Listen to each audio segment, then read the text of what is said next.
First of all, how's it going? Good. Good. Tired. Very good. Tired? Yeah. Well, I'd like to start in the beginning. And this question is open for both of you, and I'll start with you, Patrick. What was the first record that you bought? The first record that I bought was Michael Jackson Bad. Do you know why you wanted that one? It's my first exposure to North American music when I was a kid, and Michael Jackson is the classic choice as a kid. Did you have a specific song you play over and over? Or? Yes, it was a Dirty Diana. Okay. And for you? I bought two. I sent my mom to buy me two cassettes. Heavy Nova by Robert Palmer and Appetite for Destruction. And you can pick one, and why particularly that one? Well, in both cases it was because the videos. I was watching the video for Simply Irresistible all the time on TV. I was in 3rd grade, elementary school. And I thought that video was incredible. And then the other video that I kept watching was Sweet Child O' Mine. And that too, I mean, I couldn't believe the guy was playing guitar with a hat over his face, you know. That's enough to buy an album. So, and this is again open to both of you, listening to that initial type of music, did it light a spark in you in thinking, well, I might like to go into music, I might like to pursue music? From that first album? Yeah, just No, not yet. I was too young to grasp, even grasp music or that it could be a career. Because I believe you were around 8 when you moved to 8 years old. Yeah. Okay. Because both of you were born in the late 70s.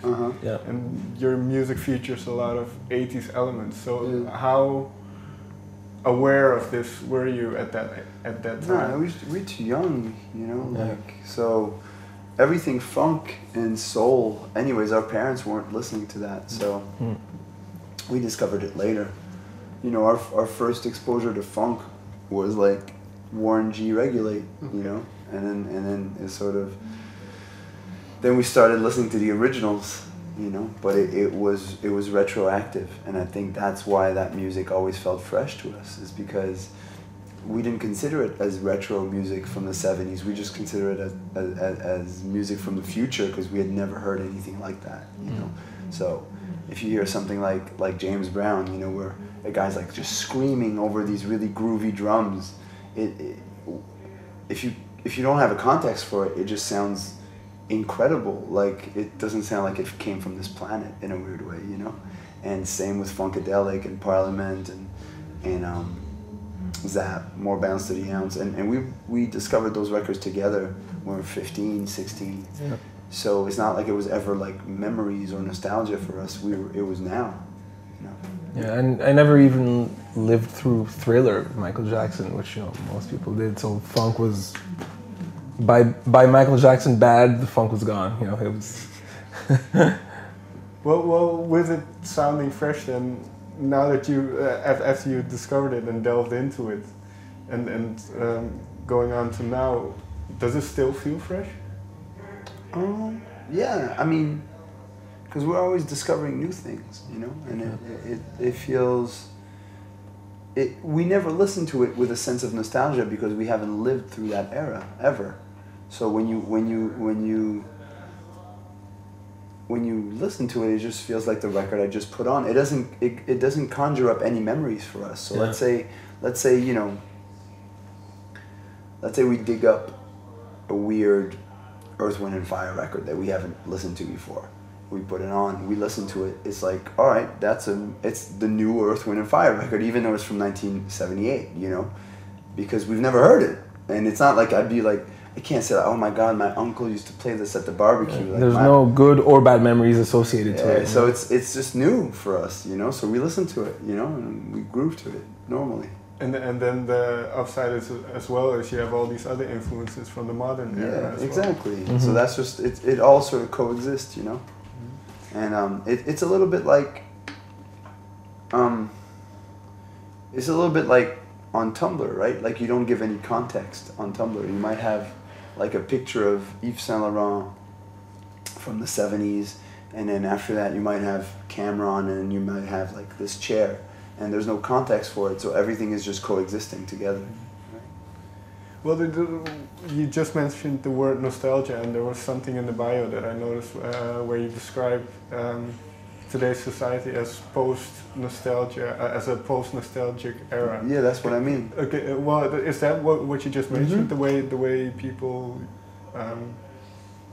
appropriate music? Yeah, it's just like it coexists, and it doesn't mean that you don't have references to the past, but you don't think that the past was better than now. You just, you know, like you take a group like Haim, for instance, like they've got a big Fleetwood Mac influence, but I don't think that their album is a statement saying like, oh, Fleetwood Mac was better than now, so we're gonna make a Fleetwood Mac sounding record. No, it's like, we'll take what we like from Fleetwood Mac and we'll mix it with Destiny's Child, right? And you mix it, you know?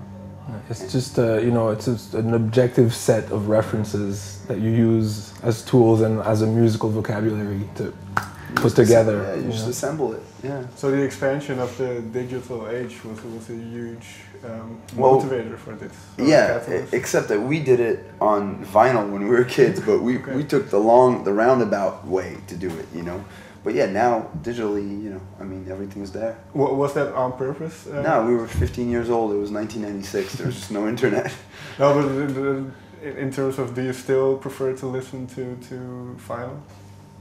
It's another kind of pleasure. It's cool for some reason. I mean, it sounds really cool, and you can hold the artwork in your hand, so I think it gives a really optimal listening experience. But, you know, you can't put vinyl when you're listening on the train. When you're on the train, you can't bring your turntable, so it's not the most. You know what I mean? Like, they're all just different listening experiences.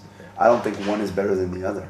I think one helps for some situations and another helps for other situations. Yeah, and I think ultimately the best thing about music, like the ultimate thing about music, is being able to share it.